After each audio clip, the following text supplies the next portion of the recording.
بسم الله الرحمن الرحيم إن الحمد لله نحمده ونستعينه ونستغفره ونعوذ بالله من شرور أنفسنا وسيئات أعمالنا من يهده الله فلا مضل له ومن يضلل فلا هادي له وأشهد أن لا إله إلا الله وحده لا شريك له وأشهد أن محمدا عبده ورسوله يا أيها الذين آمنوا اتقوا الله حق تقاته ولا تموتن إلا وأنتم مسلمون يا أيها الناس اتقوا ربكم الذي خلقكم من نفس واحدة وخلق منها زوجها وبث منهما رجالا كثيرا ونساء واتقوا الله الذي تساءلون به والأرحام إن الله كان عليكم رقيبا يا أيها الذين آمنوا اتقوا الله وقولوا قولا سديدا يصلح لكم أعمالكم ويغفر لكم ذنوبكم ومن يطع الله ورسوله فقد فاز فوزا عظيما أما بعد فإن خير الكلام كلام الله وخير الهدي هدي محمد صلى الله عليه وسلم وشر الأمور محدثاتها وكل محدثة بدعة وكل بدعة ضلالة وكل ضلالة في النار. Chers frères, chères sœurs, sachez que la croyance en l'invisible, la croyance aux choses futures dont nous a informé le prophète sallallahu alayhi wa sallam est une chose demandée aux croyants. C'est même la première caractéristique par laquelle a qualifié Allah subhanahu wa ta'ala les croyants et les personnes pieuses lorsqu'il dit subhanahu wa ta'ala dans le début de sourate al-Baqarah Alif Lam Mim ذلك الكتاب لا ريب فيه هدى للمتقين الذين يؤمنون بالغيب Alif Lam Mim ذلك الكتاب لا ريب فيه, ce livre dont il n'y a aucun doute sur sa véracité, Hudan lil Muttaqin, qui est une guidée pour les personnes pieuses. Et Allah subhanahu wa ta'ala a décrit les caractéristiques de ces personnes pieuses en disant Alladhina yu'minuna bil ghaib, ceux qui croient en l'invisible. Il y a beaucoup de choses invisibles dont nous a informé Allah subhanahu wa ta'ala dans le Coran et dont nous a informé le prophète sallallahu alayhi wa sallam dans sa sunna authentique. Et parmi ces choses invisibles, il y a Ad-Dajjal, appelé aussi Al-Masih Ad-Dajjal, le faux Messie, ou appelé aussi l'Antéchrist. De croire en l'Antéchrist, c'est une obligation pour chacun des musulmans. Et c'est une conséquence directe de l'attestation que Muhammad sallallahu alayhi wa sallam est l'envoyé d'Allah. Car de croire et d'attester que Muhammad sallallahu alayhi wa sallam est l'envoyé d'Allah, cela implique obligatoirement de croire et de rendre véridique et d'attester comme vrai tout ce qu'il nous a informé sallallahu alayhi wa sallam. Et quant à la tentation de Dajjal, c'est une tentation terrible. C'est même la plus terrible que connaîtra l'humanité. Le prophète sallallahu alayhi wa sallam nous informe dans un hadith authentique rapporté par Muslim, selon Ibn Umar radiyallahu anhu, le prophète sallallahu alayhi wa sallam a dit Ma bayna khalqi Adam wa qiyami as-sa'ah amrun akbaru min ad-dajjal. Il n'y a pas une chose plus grande et plus immense et plus terrible depuis la création de Adam jusqu'à l'apparition de l'heure que la tentation de Dajjal, que la tentation du faux Messie. Et le prophète sallallahu alayhi wa sallam nous informe dans un autre hadith, le hadith de Abu Umam al-Zahiri, rapporté par Muslim et présent dans Sahih al-Jami', où le prophète sallallahu alayhi wa sallam a dit il n'y a pas une tentation sur terre depuis qu'Allah a créé Adam et sa progéniture plus grande et plus immense que Dajjal. Et Allah subhanahu wa ta'ala n'a envoyé de prophète sans que ce prophète n'ait mis en garde sa communauté contre Dajjal. Et le prophète alayhi salatu wa salam a dit wa ana akhirul anbiya, et je suis le dernier des prophètes et vous êtes la dernière des communautés, wa huwa kharijun fikum la mahala, et il sortira parmi vous sans aucun doute. Et le prophète alayhi salatu wa salam nous informe aussi dans un autre hadith rapporté par Al-Bukhari où il dit alayhi salatu wa salam inni la unzirkumuh je vous mets en garde contre lui. وَمَا مِن نَبِيٍّ إِلَّا وَأَنذَرَ قَوْمَهُ. Et il n'y a pas un prophète sans qu'il n'ait mis en garde sa communauté, son peuple, contre Ad-Dajjal. Et le prophète alayhi salatu wassalam, lui qui a beaucoup de compassion envers sa communauté, lui qui veut le bien pour sa communauté, nous a dit سَأَقُولُ لَكُمْ فِيهِ قَوْلًا لَمْ يَقُلْهُ نَبِيٌّ لِقَوْمِهِ. Et je vais vous dire des paroles qu'aucun prophète avant moi n'a dit à son peuple. وَإِنَّهُ أَعْوَرُ وَإِنَّ رَبَّكُمْ لَيْسَ بِأَعْوَرُ. Il est borgne, en parlant de l'Antéchrist. Il est borgne et votre Seigneur Allah n'est pas borgne. Et le prophète sallallahu alayhi wa sallam nous met en garde aussi en disant: si Ad-Dajjal sort alors que je suis parmi vous, je me chargerai de témoigner contre lui à votre place. Mais s'il sort alors que je ne suis pas là, alors chacun devra témoigner pour lui-même. Wallahu khalifati ala kulli muslim. Et Allah subhanahu wa ta'ala aidera et donnera de l'aide à chacun des musulmans. Et s'il suffit d'un hadith pour nous montrer l'immense tentation de Dajjal, c'est le fait que le prophète alayhi salatu wassalam nous a ordonné à la fin de la prière, lorsque l'on termine le dernier tashahhud, de demander la protection d'Allah subhanahu wa ta'ala contre 4 choses: contre le feu de l'enfer, contre les tentations de la tombe, contre les tentations de la vie et de la mort, et contre le mal de l'Masih ad-Dajjal, contre le mal de l'Antéchrist. Et certains savants, comme Cheikh Al-Albani rahimahullah, ont même dit que cela était obligatoire à faire, à dire pendant la prière.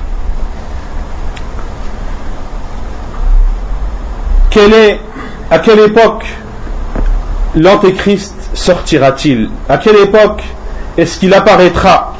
Le prophète sallallahu alayhi wa sallam nous a informé dans un hadith rapporté par l'imam Ahmed que Ad-Dajjal sortira pendant que la religion sera faible. Fi khiffatin ou khaffatin min ad-din. Et les savants ont dit khaffatin min ad-din, c'est une faiblesse de la religion et des adeptes de la religion également. Wa idbaru min al-ilm. Et il sortira également dans une époque où les gens auront tourné le dos à la science. Parmi aussi ce qui caractérise le temps et le moment dans lequel l'Antéchrist sortira, c'est ce que le prophète sallallahu alayhi wa sallam nous a dit, c'est-à-dire que les gens ne penseront plus à lui et ne se rappelleront plus de cet Antéchrist. Comme il a dit alayhi salatu wassalam dans un hadith authentifié par Al-Haythami, rapporté par l'imam Ahmed, où le prophète alayhi salatu wassalam a dit: La yakhruju ad-Dajjal hatta yadhhal an-nas an dhikrih. Ne sortira ou n'apparaîtra le faux messie que lorsque les gens oublieront de se rappeler de lui. Et lorsque les imams délaisseront le rappel de cet antéchrist au-dessus des manabir. Ce qui caractérise également le moment où l'antéchrist apparaîtra, c'est ce qu'a apporté Cheikh Al-Albani rahimahullah et ce qu'il a authentifié dans sa silsila sahiha, où le prophète alayhi salatu wassalam a dit: lorsque l'homme sera le matin croyant et le soir sera mécréant, yasirun nasu ila fastataini, les gens seront alors divisés en 2 groupes. Fastatun imanu la nifaqa fihi, un groupe qui aura la foi sans connaître l'hypocrisie, et une autre partie qui sera hypocrite sans connaître la foi. Et le prophète sallallahu alayhi wa sallam a dit: et lorsque vous verrez cela, fantadiru ad-dajjal min yawmihi aw ghadih, et lorsque vous verrez cela, attendez alors le faux messie le jour même ou bien alors le lendemain.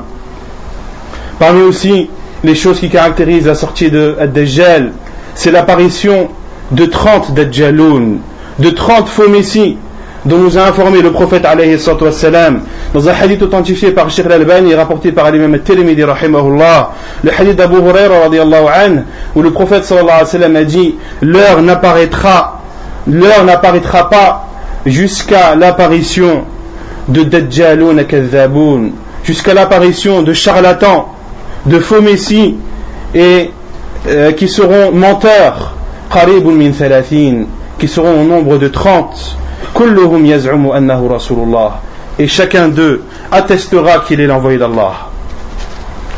Ce qui caractérisera aussi l'époque dans laquelle l'antéchrist sortira, c'est la grande famine, la grosse famine dont nous a informé le prophète alayhi salatu wassalam dans un hadith authentique rapporté par Cheikh al-Albani rahimahullah dans Sahih al-Jami' où le prophète alayhi salatu wassalam a dit wa inna qabla khuruj ad-dajjal 3 sanawat, et avant la sortie de Dajjal, de l'antéchrist, il y aura 3 années.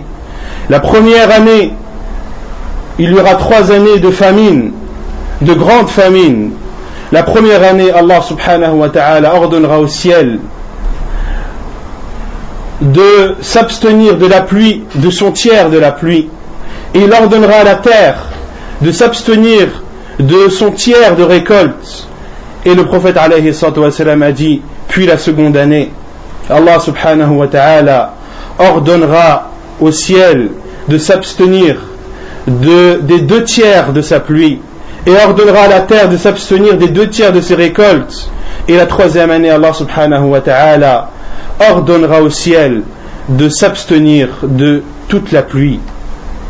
Et le prophète alayhi sallam a dit فَلَا يَقْتُلُ قَطْرَةً, aucune goutte ne descendra du ciel, et Allah subhanahu wa ta'ala ordonnera à la terre de ne plus donner de récolte. Et le prophète alayhi sallam a dit فَلَا تَنْبُتُ خَضْرَةً, et rien ne sortira de la terre.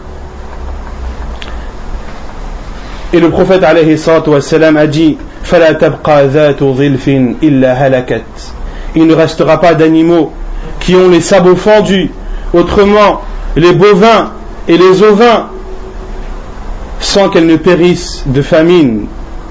Et les gens ont demandé au prophète sallallahu alayhi wa sallam, mais de quoi se nourriront les gens au envoyé d'Allah? Il a répondu alayhi salatu wassalam, at-tahlilu wat-takbiru wat-tasbihu wat-tahmid yujra wa yujra dhalika alayhim majra at-ta'am. Le prophète alayhi salatu wassalam leur a répondu, leur nourriture seront le tahlil, de dire la ilaha illallah, wa takbir, de dire Allahu Akbar, wa tasbih, de dire subhanallah, wa tahmid, de dire alhamdulillah, wa yujra dhalika alayhim majra ta'am, et cela circulera dans leur corps comme la nourriture, sallallahu alayhi wa sallam. Et cela est rapporté dans la sunna du prophète alayhi sallam, dans un autre hadith qui nous montre que le rappel d'Allah subhanahu wa ta'ala donne de la force au corps, une force physique, comme il donne une force morale et qu'il augmente la foi. Le rappel d'Allah subhanahu wa ta'ala renforce également la personne physiquement. Et la preuve de cela est le hadith de Ali radiallahu anhu, rapporté dans le Bukhari et Muslim, où Fatima radiallahu anha s'est plaint au prophète sallallahu alayhi wa sallam de blessures qu'elle avait à la main à force de moudre et d'écraser les grains. Et le prophète alayhi salatu wassalam est rentré chez eux alors que Fatima et Ali radiallahu anhuma étaient allongés prêts à dormir. Ils se sont levés pour aller rencontrer le prophète sallallahu alayhi wa sallam. Il leur a dit makanakuma, restez là où vous êtes. Et le prophète alayhi salatu wassalam s'est placé entre les deux, entre Fatima radiallahu anha et Ali radiallahu anhu, et leur a dit ala adullukuma ala khayrin mimma sa'altuma, ne voulez-vous pas que je vous montre une chose qui est meilleure que ce que vous avez demandé? Et Fatima radiallahu anha avait demandé un serviteur, quelqu'un qui soit à son service pour l'aider dans ses tâches. Et le prophète alayhi sallam leur a dit, lorsque vous vous apprêtez à aller dormir, dites subhanallah 33 fois, dites alhamdulillah 33 fois, dites Allahu Akbar 34 fois, cela est meilleur pour vous qu'un serviteur. Quelle est la signification de Al-Masih et quelle est la signification de Dajjal? Al-Masih en langue arabe signifie celui qui a le visage effacé, celui qui n'a pas d'œil et qui n'a pas de sourcils. Et le terme Al-Masih est employé à la fois pour Al-Masih al-Dajjal, mais aussi pour Al-Masih Isa ibn Maryam, Jésus, le fils de Marie. Jésus, le fils de Marie, est appelé Al-Masih car lorsqu'il essuyait une personne malade, lorsqu'il passait sa main sur une personne malade, elle guérissait par la volonté d'Allah. Si Al-Masih ibn Maryam, Isa alayhi salam, était appelé ainsi car il passait sa main sur les personnes malades et guérissait par la suite, Pourquoi alors est-ce que Al-Masih al-Dajjal est appelé Ad-Dajjal? Le prophète alayhi salatu wassalam a dit, comme cela est rapporté dans Sahih Muslim, Ad-Dajjal mamsuhul ayni maktubun bayna aynayhi kafir. Le prophète sallallahu alayhi wa sallam a dit, Ad-Dajjal, l'antéchrist, son œil est effacé. Son œil est effacé. Mamsuhul ayn, d'où l'appellation de Dajjal al-Masih. Et d'autres savants ont dit, il est appelé al-Masih, il est appelé celui qui essuie, car il essuiera la terre. Il parcourra la terre dans sa totalité, dans sa globalité, et ne laissera aucun endroit sans y aller autre que la Mecque et Médine. Il a été appelé Ad-Dajjal car il recouvre la vérité par son mal et par sa fausseté, car le terme Dajjala en arabe veut dire recouvrir. Lorsque l'on dit Dajjal al-ina'u bil-dhahab, le récipient est recouvert d'or. Dujila al-ina'u bil-dhahab ay ghattahu. Quelles sont les descriptions physiques de Dajjal? L'antéchrist est un homme parmi les fils d'Adam. Et il y a beaucoup de caractéristiques rapportées dans les hadiths du prophète sallallahu alayhi wa sallam, dans les hadiths authentiques, où le prophète sallallahu alayhi wa sallam nous donne la description de Dajjal de façon très précise, afin de mettre sa communauté en garde contre ce faux messie, car sa tentation est immense. Et par la même façon, comme sa tentation est immense, le prophète sallallahu alayhi wa sallam nous a donné le plus de détails possible. C'est pour cela que dans l'autre hadith que l'on a cité, le prophète sallallahu alayhi wa sallam nous a donné des détails qu'aucun envoyé n'a donné à son peuple. Selon Ubadah ibn Samit radiyallahu anhu, le prophète sallallahu alayhi wa sallam a dit: je vous ai parlé de l'antéchrist jusqu'à avoir peur que vous ne compreniez pas. Hatta khashitu an la ta'qilu. Le prophète sallallahu alayhi wa sallam a tellement parlé du faux messie à ses compagnons qu'il avait peur que cela soit confus dans leur tête. Et le prophète sallallahu alayhi wa sallam a dit: Inna al-Masih ad-Dajjal rajulun qasir. L'antéchrist est un homme de petite taille. L'antéchrist est un homme de petite taille. Ensuite, le prophète sallallahu alayhi wa sallam a dit afja'. Une personne qui est afja', c'est une personne qui marche en écartant ses pieds. Et les savants ont dit, comme celui qui s'est fait circoncire, lorsqu'il marche, il est obligé d'éloigner ses pieds les uns des autres et marcher ainsi, et cela est sans aucun doute un aïb, c'est une difformité pour Ad-Dajjal. Ensuite, le prophète sallallahu alayhi wa sallam nous a informé qu'il était ja'd, qu'il avait les cheveux crépus et frisés. Il nous a informé aussi annahu matmusul ayni laysat binati'ah wala hajra, qu'il a un œil borgne qui ne ressort pas ni ne s'enfonce. Il est au même niveau que son visage. Fa'ulbisa alaykum fa'lamu anna rabbakum laysa bi'a'war. Et s'il apparaît et vous donne des ambiguïtés, sachez que votre Seigneur n'est pas borgne. Et que vous ne verrez votre Seigneur que lorsque vous serez mort. Pourquoi est-ce que le prophète sallallahu alayhi wa sallam a insisté pour nous dire que Allah subhanahu wa ta'ala n'est pas borgne et que l'on ne verra Allah subhanahu wa ta'ala que lorsque l'on sera mort? Car Ad-Dajjal, le faux messie, prétendra qu'il est le Seigneur de l'univers. Il prétendra que c'est lui Allah, que c'est lui qui donne la pourvoyance, que c'est lui qui donne la vie et la mort, que c'est lui qui a le contrôle de l'univers. Il prétendra cela, et beaucoup de gens le suivront. Et le prophète sallallahu alayhi wa sallam a informé et a insisté sur le fait qu'Allah subhanahu wa ta'ala n'est pas borgne. Et cela doit être une croyance pour le musulman. Ce doit être une chose qui soit claire et ancrée dans son cœur, de telle sorte que lorsqu'il voit l'antéchrist, malgré toutes les ambiguïtés qu'il pourra faire apparaître, le musulman qui aura la foi sincère saura qu'Allah subhanahu wa ta'ala n'est pas borgne et que quelles que soient les choses que pourra prétendre ce faux messie, il ne sera pas Allah azza wa jal. Et le prophète sallallahu alayhi wa sallam a été questionné, comme cela est rapporté dans le hadith d'Ibn Abbas, un hadith jugé bon par Sheikh al-Albani rahimahullah. Lorsque le prophète sallallahu alayhi wa sallam a été questionné sur Ad-Dajjal, il a répondu Faylamaniyan. Il a répondu que le Dajjal était une personne immense, azim. Il était grand et immense. Et les savants ont répondu à l'ambiguïté de ce hadith, car dans le premier hadith, le prophète sallallahu alayhi wa sallam a dit qu'il était de petite taille. Et dans ce deuxième hadith, le prophète sallallahu alayhi wa sallam nous informe qu'il était immense. Les savants ont dit il n'y a pas de contradiction entre l'immensité d'une chose et sa taille, qu'elle soit petite. Et d'autres savants ont dit qu'Allah subhanahu wa ta'ala changera Ad-Dajjal, qui au début était grand, puis lorsqu'il sortira sera petit. Ou l'inverse.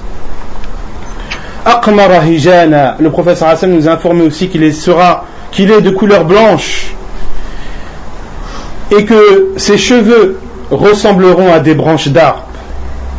Et le prophète sallallahu alayhi wa sallam nous informe également, comme cela est rapporté dans Sahih Muslim, que dans un de ses œils, il y aura un bout de peau qui couvrira une grande partie de son œil, un bout de peau qui poussera du côté du nez. Et enfin, le prophète alayhi salatu wassalam nous a informé que Ad-Dajjal ne pourra pas avoir d'enfant, comme cela est rapporté dans Sunan at-Tirmidhi, un hadith authentifié par Sheikh al-Albani rahimahullah. Une question qui se pose: est-ce que le faux Messie est vivant à notre époque? Est-ce qu'il est présent au moment où je vous parle? La réponse est oui. Il est vivant et il existe au moment où je vous parle. La preuve est le hadith de Tamim ibn Aws ad-Dari radiyallahu an, un hadith rapporté par Muslim. Et sachez que dans la tentation de Al-Masih ad-Dajjal, ceux qui ont le plus rapporté ces hadiths sont l'imam Ahmad rahimahullah dans son Musnad et l'imam Muslim dans son Sahih.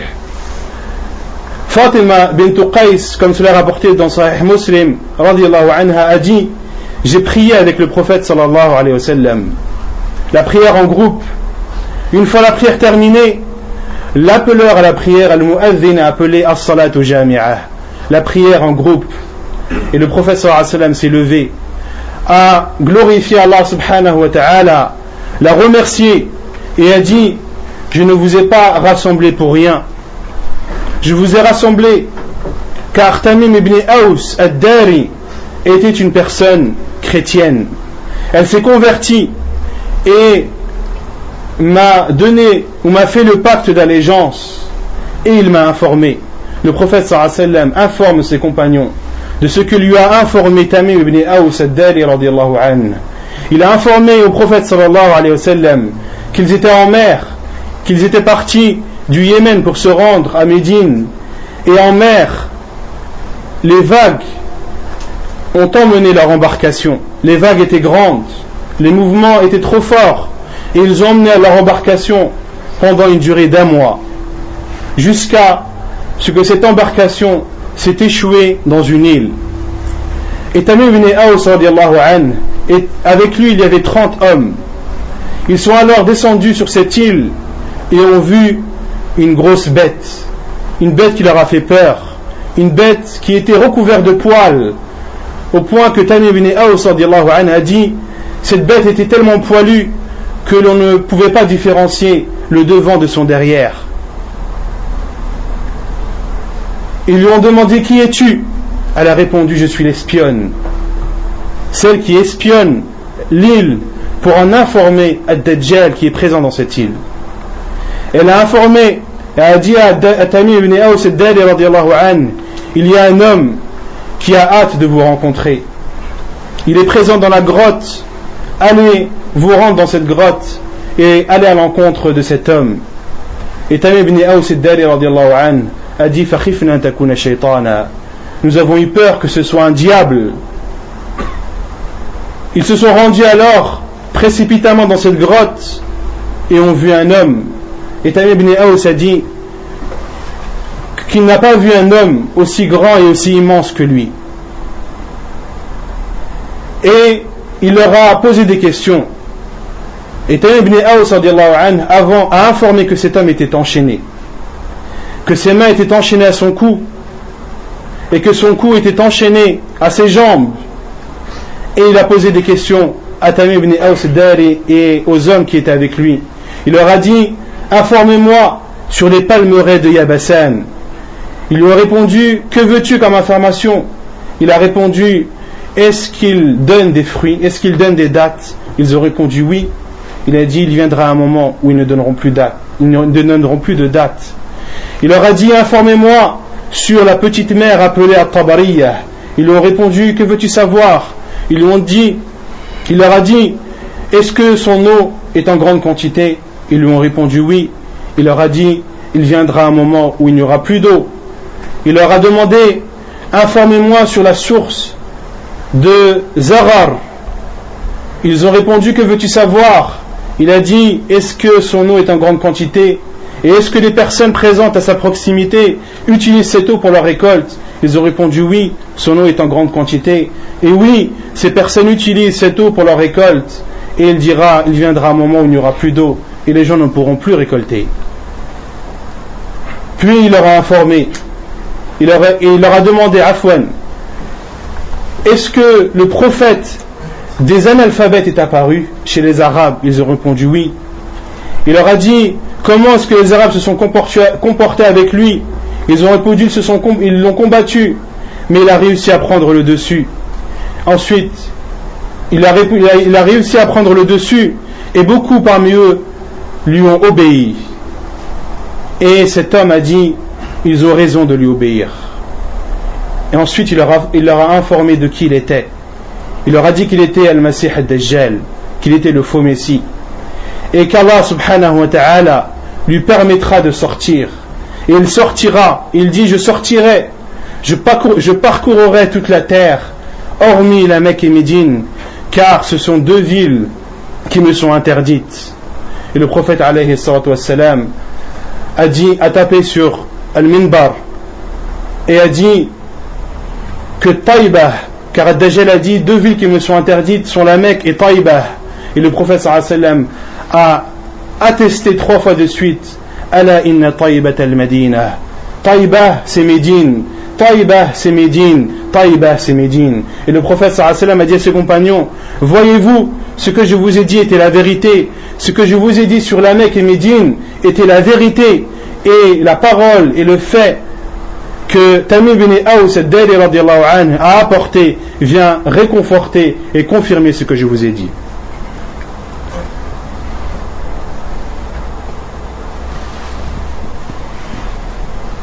Est-ce qu'il peut paraître étrange que le Messie ad-Dajjal soit vivant à l'époque du prophète sallallahu alayhi wa sallam et qu'il soit vivant à notre époque? Non, cela n'est pas étrange, car Allah subhanahu wa ta'ala est capable de toutes choses.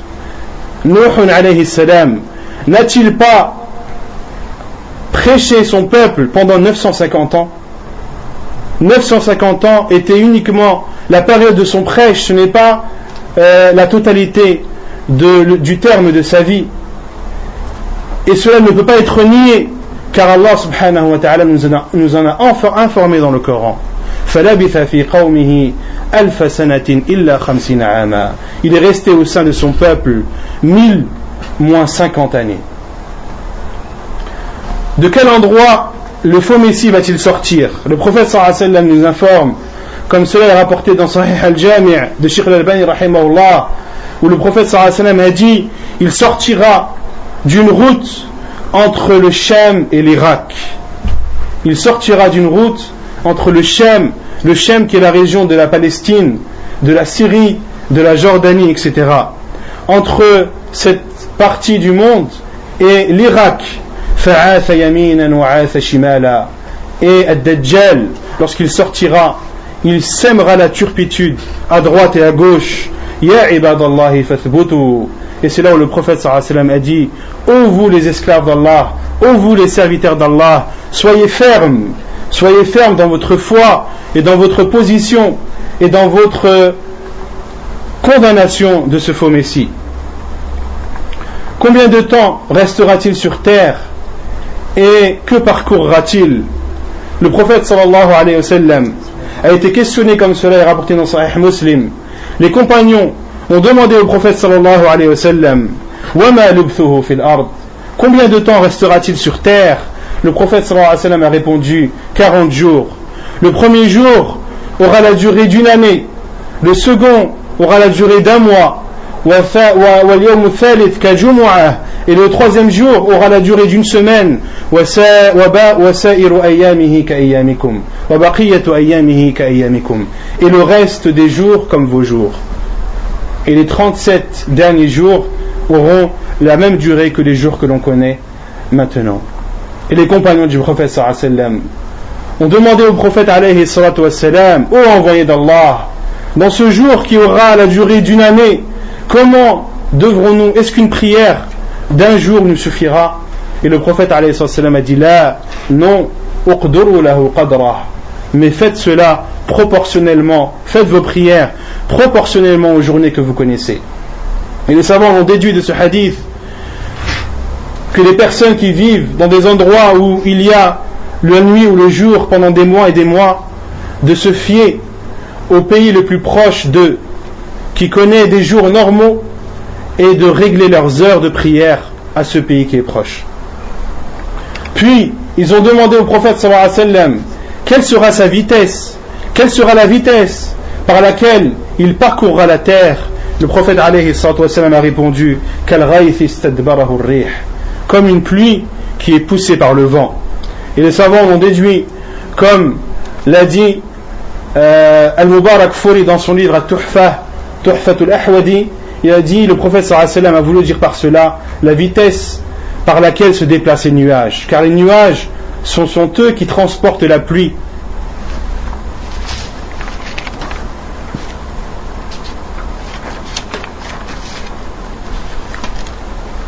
Et le prophète sallallahu alayhi wa sallam nous a informé également, comme cela est rapporté dans le Musnad de l'imam Ahmad, un hadith authentifié par Sheikh al-Albani, que le Masih ad-Dajjal, que le faux Messie, montera sur un âne, sa monture sera un âne.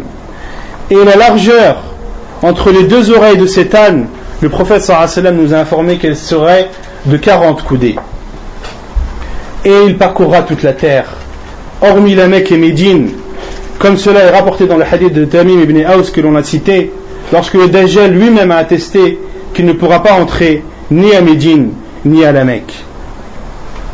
Il est rapporté dans un hadith rapporté par l'imam Ahmad dans son Musnad et authentifié par Sheikh al-Albani, où le prophète sallallahu alayhi wa sallam nous donne plus d'informations sur cela.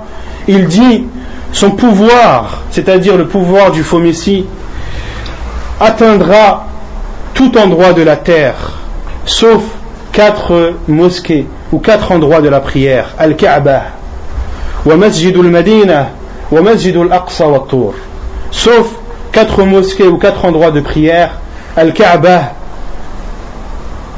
la mosquée de Médine, la mosquée de Jérusalem et At-Tour, At-Tour qui est la montagne sur laquelle Moussa alayhi salam a reçu la révélation d'Allah subhanahu wa ta'ala.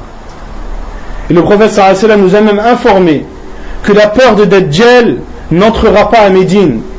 Dajjal n'entrera pas à Médine physiquement, mais la peur qu'il pourra dégager n'atteindra pas Médine également, comme nous en a informé le prophète sallallahu alayhi wa sallam dans un hadith rapporté par Al-Bukhari, la yadkhulu al-madinata ru'bu al-masih ad-dajjal, n'entrera pas à Médine la peur et la frayeur de l'antéchrist.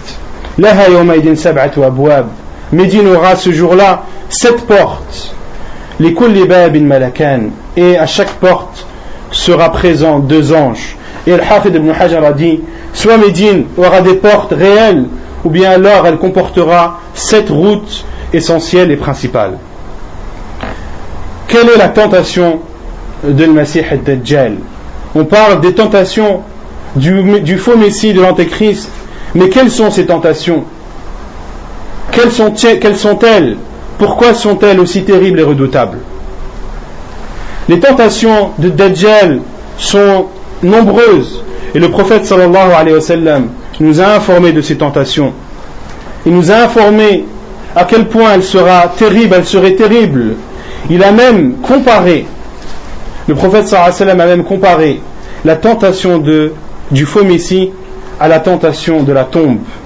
comme cela est rapporté dans le hadith de Bukhari, dans l'histoire où le prophète sallallahu alayhi wa sallam a prié la prière de l'éclipse et où il a vu le paradis et l'enfer, et il a dit à ses compagnons, il m'a été révélé que vous serez tentés dans vos tombes d'une façon similaire ou semblable à la tentation de Dajjal, du faux messie. Et le prophète sallallahu alayhi wa sallam nous a informé dans Sahih Muslim que le faux messie aura un paradis et un feu. Et il nous a dit فَنَارُهُ جَنَّةٌ وَجَنَّتُهُ نَارٌ. Son feu sera un paradis et son paradis sera un feu. Le prophète sallallahu alayhi wa sallam nous informe dans un autre hadith authentifié par Cheikh Al-Albani rahimahullah: je suis mieux connaisseur du faux messie de ce qu'il a que lui. Il a deux fleuves qui couleront. L'un, lorsqu'il sera vu, ce sera une eau blanche, et l'autre, lorsqu'il sera vu, ce sera un feu ardent. Le faux messie aura donc deux fleuves, un fleuve d'eau blanche et un fleuve de feu ardent. Le prophète sallallahu alayhi wa sallam a dit: si l'un d'entre vous le rencontre, qu'il se dirige vers ce fleuve qu'il voit comme feu ardent, qu'il ferme ses yeux, puis qu'il baisse sa tête, qu'il entre sa tête dans ce feu, et qu'il boit de ce feu, car c'est une eau fraîche. Et dans une autre version, le prophète sallallahu alayhi wa sallam a dit: et celui d'entre vous qui sera tenté par ce feu, qu'il demande l'aide d'Allah, qu'il demande le secours d'Allah, et qu'il lit sur Ad-Dajjal les débuts de Surat Al-Kahf, car elle sera une barrière, une protection contre lui. Et Al-Mughira ibn Shu'ba radiyallahu anhu, comme cela est rapporté dans Sahih Muslim, a dit: je suis parmi les compagnons celui qui a le plus posé de questions au prophète sallallahu alayhi wa sallam concernant le faux messie, au point où le prophète sallallahu alayhi wa sallam lui a dit: mais pourquoi as-tu aussi peur? Et Al-Mughira ibn Shu'ba a dit: car les gens disent qu'il aura avec lui des fleuves d'eau et des montagnes de pain. Et le prophète sallallahu alayhi wa sallam a dit: huwa ahwanu ala Allah min dhalik. Le prophète sallallahu alayhi wa sallam a dit: malgré tout ce qu'il a, il ne représente rien chez Allah. On a dit précédemment que le faux messie apparaîtra pendant une période de grande famine, une famine sans précédent, et le faux messie aura en sa possession des fleuves d'eau et des montagnes de pain. Et dans une autre version de Muslim, le prophète sallallahu alayhi wa sallam a dit: ma'ahu jibalu min khubzin wa lahmin wa nahrin min ma'. Il aura des montagnes de pain, de viande, et il aura des fleuves d'eau. Et dans une autre version, le prophète sallallahu alayhi wa sallam a dit: inna ma'ahu at-ta'am wa ash-sharab. Il aura avec lui de la nourriture et des boissons. Ce sera un moyen pour lui de tenter les gens, et d'où le fait que la tentation de l'Antéchrist soit décrite comme terrible, car les gens seront affamés, et ils seront attirés et baveront devant la nourriture et devant l'eau. Parmi aussi les tentations de Masih ad-Dajjal, c'est qu'il ordonnera au ciel de pleuvoir, et il ordonnera à la terre de sortir ses récoltes, comme cela est rapporté dans Sahih Muslim selon Nawas ibn Sam'an. Le faux messie passera dans des contrées, ira voir des peuples, les appellera, ils croiront en lui et répondront à son appel, et ordonnera au ciel de pleuvoir et à la terre de sortir ses récoltes. Parmi aussi ces tentations, c'est qu'il passera chez des peuples qui refuseront de croire en lui, comme le dit le prophète sallallahu alayhi wa sallam dans le même hadith de Nawas ibn Sam'an: ثم يأتي القوم فيدعوهم فيردون عليه قوله فينصرف عنهم فيصبحون ممحلين. Il viendra vers des peuples, il les appellera, il leur demandera de croire en lui et d'attester que c'est le Seigneur de l'univers. Ils refuseront son appel, il les quittera en les laissant démunis de toutes choses. Comme le dit le prophète sallallahu alayhi wa sallam, ils n'auront en leur possession rien du tout. Parmi aussi ces tentations, il passera dans des terrains abandonnés et vagues et dira Akhriji kunuzaki, il dira cette terre sans valeur, sors ton trésor. Alors cette terre sortira son trésor et le prophète sallallahu alayhi wa sallam a dit fatatba'uhu kunuzuha ka'ayasi bin nahl, et le trésor que contiendra cette terre suivra le faux messie dans son parcours de la terre comme suit les abeilles leur reine. Parmi aussi ces tentations, c'est qu'il fera croire aux gens qu'il ressuscite les morts, comme nous en a informé le prophète sallallahu alayhi wa sallam dans un hadith authentifié par Cheikh al-Albani et rapporté par Ibn Majah dans son Sahih, où le prophète sallallahu alayhi wa sallam a dit, et parmi les tentations du diable, il dira à un bédouin, que dis-tu si je ressuscite ton père et ta mère, attesteras-tu que je suis ton Seigneur? Et ce bédouin dira oui. Et le prophète alayhi salatu wa sallam a dit fayamtathilu lahu shaytana, un diable alors viendra et prendra l'apparence de son père et de sa mère, et ses parents lui diront ay bunay ittabi'hu fa innahu rabbuk. Et ces deux diables qui auront l'apparence de son père et de sa mère lui diront ô notre fils, suis-le car c'est ton Seigneur. Quels sont les gens et les personnes qui seront influencées par Al-Masih ad-Dajjal? Les bédouins, comme nous en a informé le prophète sallallahu alayhi wa sallam dans ce hadith. Mais il y a également les femmes. Les femmes seront énormément tentées par le faux messie, plus que les bédouins. Et ceci, car les femmes sont plus éloignées de la science que les hommes. D'où le devoir aux hommes d'enseigner ce qu'ils savent à leurs femmes, car elles n'ont pas la possibilité d'apprendre leur religion comme l'ont les hommes. Les femmes ne doivent pas être négligées. L'homme doit prendre soin de sa famille, de ses femmes, de ses mères, de sa mère, de ses filles, de ses sœurs, et doit les mettre en garde contre la tentation de Al-Masih ad-Dajjal, car les femmes seront parmi les êtres humains celles qui seront le plus tentées. Le prophète sallallahu alayhi wa sallam nous informe dans un hadith rapporté par l'imam Ahmed et authentifié par Ahmed Shakir rahimahullah, où le prophète sallallahu alayhi wa sallam a dit yanzilu ad-Dajjal fi hadihi as-sabkha bi marqanah, le Dajjal descendra ou se posera dans cette terre appelée Mirqanah, qui est une terre proche de Médine, aux portes de Médine.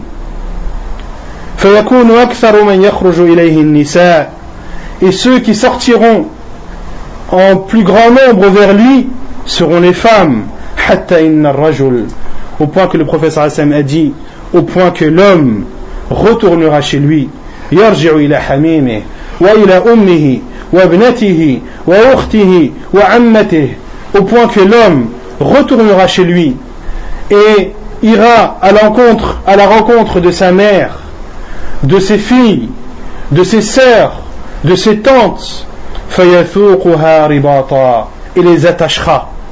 Il attachera ses femmes, sa femme, sa mère, ses sœurs, ses filles, de peur qu'elles ne sortent et qu'elles n'aillent rejoindre Al-Masih ad-Dajjal. Parmi aussi ceux qui seront tentés et suivront Al-Masih ad-Dajjal, il y aura les mécréants bien sûr, mais également les hypocrites et les personnes pervers, comme cela est rapporté dans un hadith jugé bon par Cheikh al-Albani rahimahullah, où le prophète sallallahu alayhi wa sallam a exhorté ses compagnons un jour et leur a dit Yawmul khalas wama adraka wama yawmul khalas. 3 fois le prophète sallallahu alayhi wa sallam a dit le jour de la délivrance.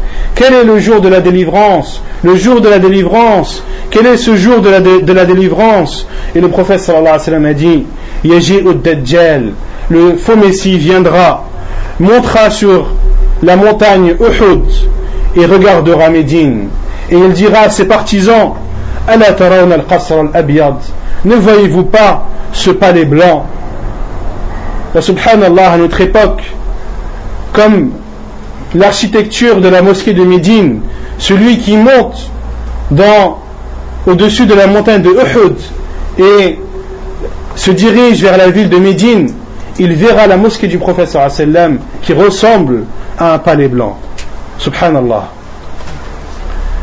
Il demandera à ses partisans, voyez-vous ce palais blanc?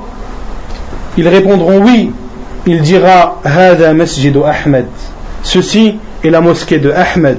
Ahmed qui est un des noms du prophète sallallahu alayhi wa sallam. Thumma ya'ti al-Madina. Puis il se dirigera vers Médine. Il essaiera de rentrer dans cette ville, mais trouvera à chaque fois dans son chemin des anges qui seront debout avec des épées dégainées, prêts à trancher le faux messie.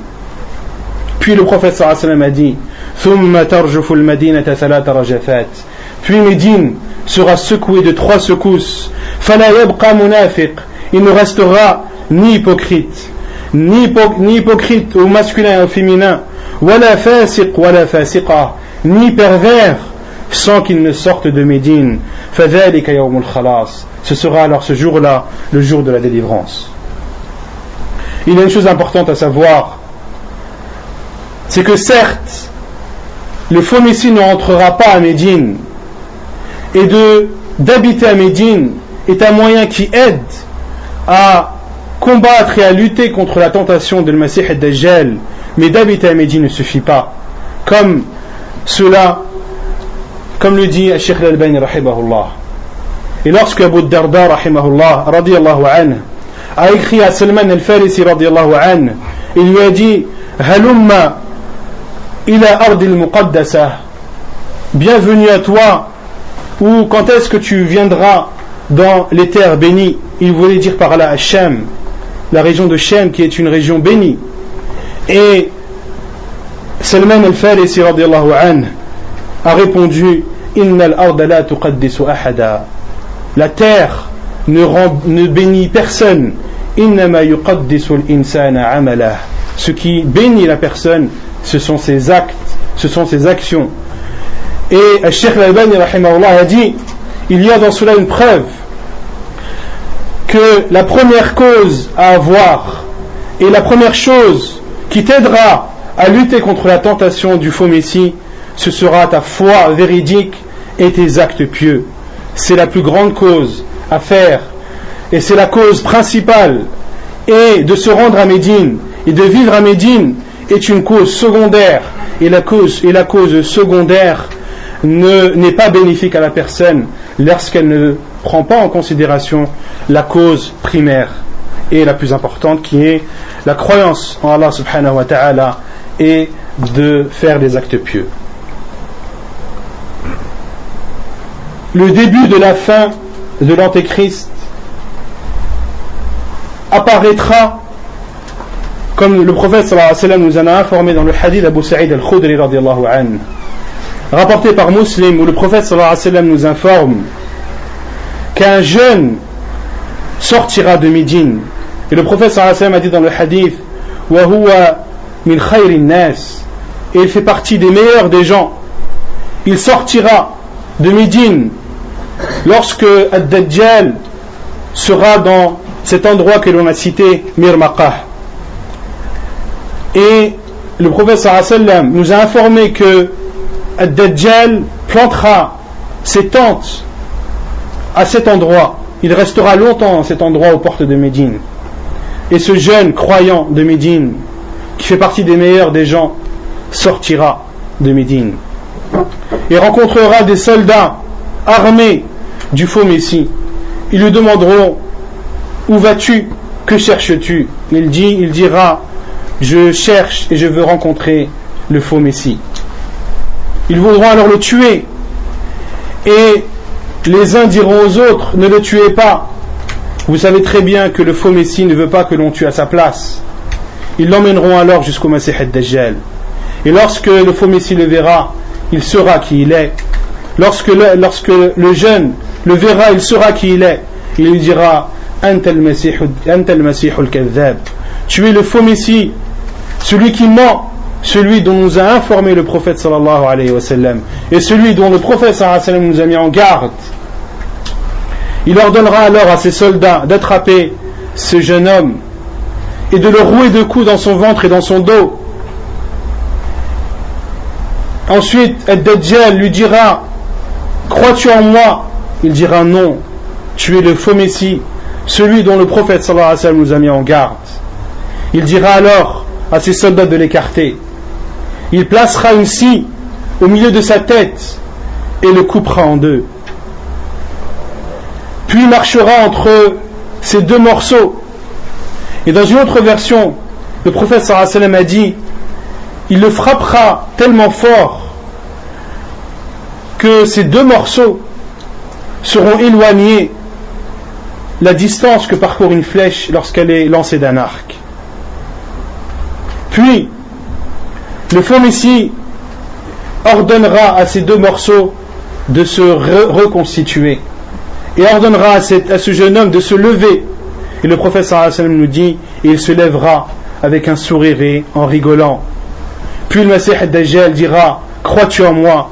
Il lui dira: non, bien au contraire, j'ai maintenant la certitude que tu es le faux Messie dont nous a mis en garde le prophète sallallahu alayhi wa sallam. Puis le Messie Ad-Dajjal voudra l'égorger et le prophète sallallahu alayhi wa sallam a dit: فَيُجْعَلُ النُّحَاسُ فِي نِحَارِهِ.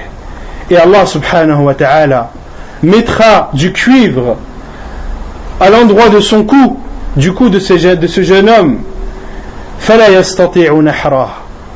Et le faux Messie ne pourra pas l'égorger à cause de ce cuivre. Et le prophète sallallahu alayhi wa sallam nous dit: il le prendra alors par ses mains et par ses pieds et le jettera dans ce qui apparaîtra le feu, mais qui est en vérité le paradis. Et le prophète sallallahu alayhi wa sallam a dit: فَهُوَ خَيْرُ شَهِيدٍ استشهد لرب العالمين أو كما قال صلى الله عليه وسلم. Et le prophète sallallahu alayhi wa sallam a dit: et ce jeune homme sera le meilleur des martyrs auprès du Seigneur de l'univers. Puis, comment est-ce que le faux Messie périra? Comment est-ce qu'il sera tué? Lorsqu'il aura jeté ce jeune homme dans ce feu qui sera en apparence feu mais qui est un paradis, les anges pousseront et expulseront le faux Messie et sa troupe en direction du Shem. En direction du Shem. Et là-bas, le faux Messie se dirigera vers une montagne appelée Ilia. Et il combattra les musulmans là-bas. Il y aura un combat qui sera dur pour les musulmans. Et pendant le combat, des hommes ont dit, parmi les musulmans: qu'attendez-vous pour vous soulever contre lui? Soit vous le tuerez, ou bien alors vous rencontrerez votre Seigneur. Ils se mettront alors d'accord pour aller le combattre le lendemain matin. Et pendant la prière de Subh, leur prière sera dirigée par un homme vertueux, comme le dit le prophète sallallahu alayhi wa sallam, Rajulun Salih, qui n'est autre que Al-Mahdi. Qui n'est autre que Al-Mahdi, c'est lui qui présidera la prière devant ces musulmans qui seront en face du faux Messie. Et le prophète sallallahu alayhi wa sallam a dit: Al-Mahdi min ahli al-bayt, que le Mahdi fait partie de la famille du prophète sallallahu alayhi wa sallam. Il nous dit: Fahuwa min awladi Fatima, il fait partie de la descendance de Fatima radiyallahu anha. Et le prophète sallallahu alayhi wa sallam a dit: et le nom de son père est le même que le nom du mien, et son nom est le même que le mien. Puis, lorsque Al-Mahdi voudra présider la prière, c'est à ce moment que Isa alayhi salam, Jésus fils de Marie, descendra du ciel à Damas, dans un endroit connu à Damas. Et le prophète sallallahu alayhi wa sallam nous informe qu'il descendra en posant chacune de ses mains sur les ailes de deux anges qui le supporteront. Puis Isa alayhi salam se rendra à l'endroit où ces musulmans prient à Subh. Et lorsque le Mahdi le verra, il reculera pour laisser sa place à Isa alayhi salam. Et Isa alayhi salam posera sa main entre ses épaules et lui dira: Laka uqimat, c'est pour toi qu'elle a été annoncée. Préside la prière. Et lorsqu'ils prieront, et lorsque le Mahdi alayhi salam, radiyallahu anhu, se relèvera de son inclinaison, les musulmans diront Sami'a Allahu liman hamidah. Et Isa alayhi salam dira également Sami'a Allahu liman hamidah. Allahumma ahlik al-masih ad-dajjal wazhar waj'al al-muslimina zahirin. Ou kama qala sallallahu alayhi wa sallam. Et Isa alayhi salam, lorsque lui se relèvera de son inclinaison, il dira Sami'a Allahu liman hamidah, puis invoquera et dira ô Allah, fais périr le faux Messie et donne la victoire aux musulmans. Puis, lorsque la prière sera terminée, Isa alayhi salam ordonnera qu'on ouvre la porte de la mosquée. Et lorsque la porte sera ouverte, apparaîtra Dajjal, avec lui son armée. Et Isa alayhi salam se mettra alors à la poursuite de Dajjal. Et le prophète sallallahu alayhi wa sallam nous a informé que lorsque Dajjal verra Isa alayhi salam, فَإِنَّهُ يَذُوبُ كَمَا يَذُوبُ الْمِلْحُ فِي الْمَاءِ, qu'il fondra comme fond le sel dans l'eau. Et le prophète sallallahu alayhi wa sallam a même dit فَلَوْ تَرَكَهُ لَهَلَكَ, au point que le prophète sallallahu alayhi wa sallam a dit que si Isa alayhi salam le laisserait comme ça fondre, le faux Messie fondrait jusqu'à périr, sans que Isa alayhi salam n'ait le besoin de le tuer. Et c'est là où Al-Masih ad-Dajjal, le faux Messie, se sauvera, et Isa alayhi salam partira à sa poursuite et le tuera avec une arme qui est plus petite qu'un épée et plus grand qu'un couteau. Puis lorsqu'il l'aura tué, il montrera le sang de Dajjal aux musulmans afin qu'ils soient apaisés. Ainsi sera tué le Masih ad-Dajjal, et ce sera la fin de cette tentation terrible, la tentation la plus terrible que connaîtra l'humanité. Puis enfin, quels sont les moyens qui nous permettent de nous préserver et de nous protéger de la tentation de le Masih ad-Dajjal? La première, c'est al-aqidatu as-sahiha, c'est la croyance vraie et véridique. C'est de croire avec certitude, de croire sans aucun doute tout ce dont le prophète sallallahu alayhi wa sallam nous a informé, de croire en Allah subhanahu wa ta'ala, en ses noms et en ses attributs, de croire avec certitude, sans aucun doute, qu'Allah subhanahu wa ta'ala n'est pas borgne et qu'Allah subhanahu wa ta'ala ne peut être vu dans ce monde d'ici-bas, au point que certains savants ont même dit que c'était de la mécréance de dire que l'on a vu Allah dans cette vie d'ici-bas. Parmi les moyens aussi de se préserver du diable, du faux Messie, c'est de se sauver, comme nous en a informé le prophète sallallahu alayhi wa sallam. Il a dit, lorsque l'un d'entre vous rencontre le faux Messie, qu'il s'éloigne de lui, qu'il se sauve de lui.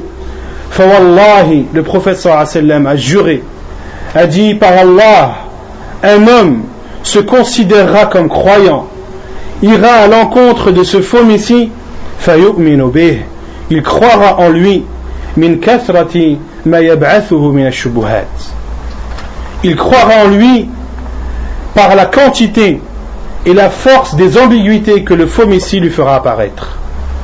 Donc parmi les moyens de se préserver, c'est tout simplement de se sauver. Man sabi'a bihi falyan'a an, celui qui entend de parler de lui, celui qui sait qu'il est à proximité, qu'il se sauve. Parmi aussi les moyens qui te permettent d'aider et de te préserver de la tentation du faux Messie, c'est d'habiter à Médine ou à la Mecque.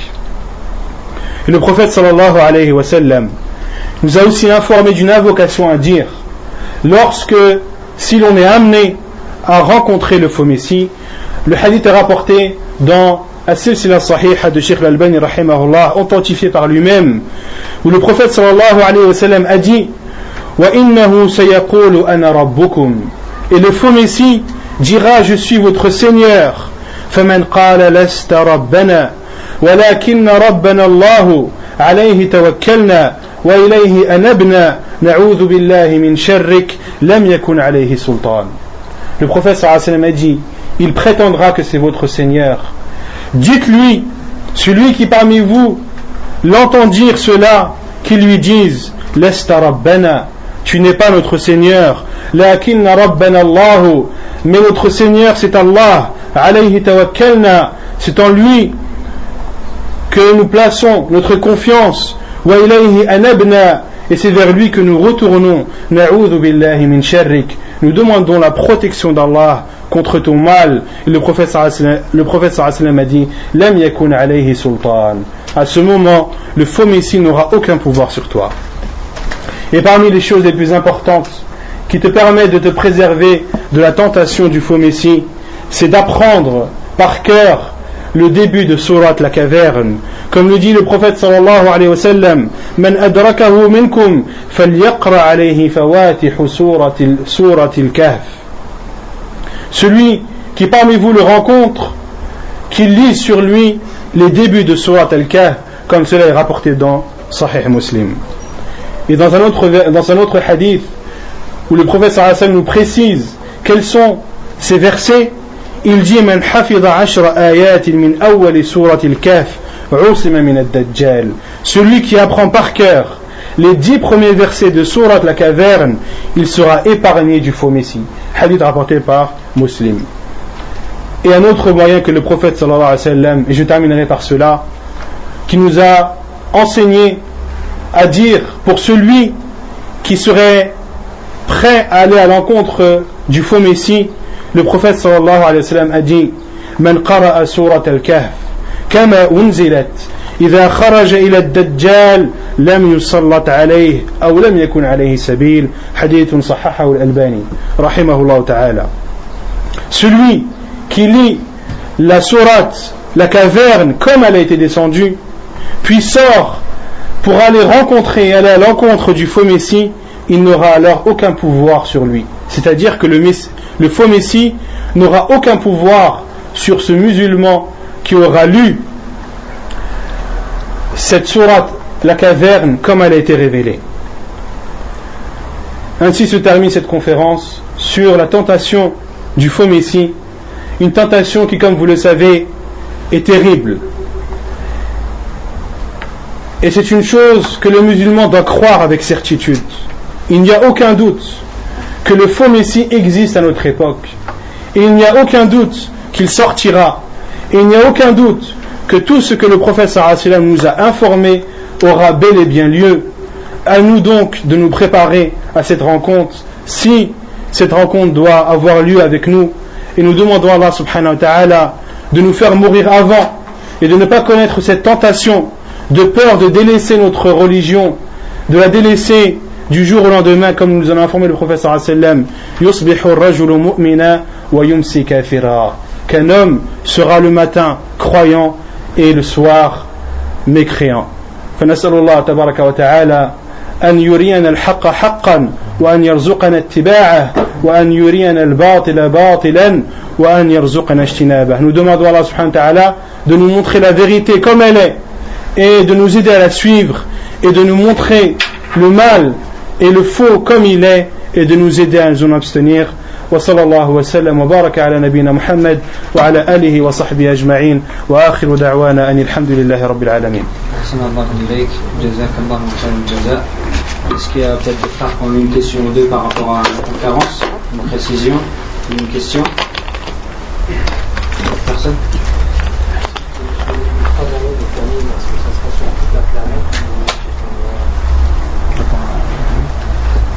Par rapport à les 3 années de famine, de disette, est-ce que c'est dans un endroit précis ou sur l'ensemble de la terre? Ce qu'on comprend du hadith du prophète sallallahu alayhi wa sallam, c'est que cela englobera toute la terre. Car le prophète sallallahu alayhi wa sallam a dit Allah subhanahu wa ta'ala ordonnera au ciel. Il n'a pas dit quel ciel. Il ordonnera à la terre. Il n'a pas dit quelle terre. Et ensuite le prophète sallallahu alayhi wa sallam a dit qu'il n'y aura qu'après la 3e année où la famine sera à son point le plus culminant, qu'il n'y aura que très peu de bêtes qui survivront. Et on comprend de cela que ce sont les bêtes de la planète entière. Wallahu a'lam.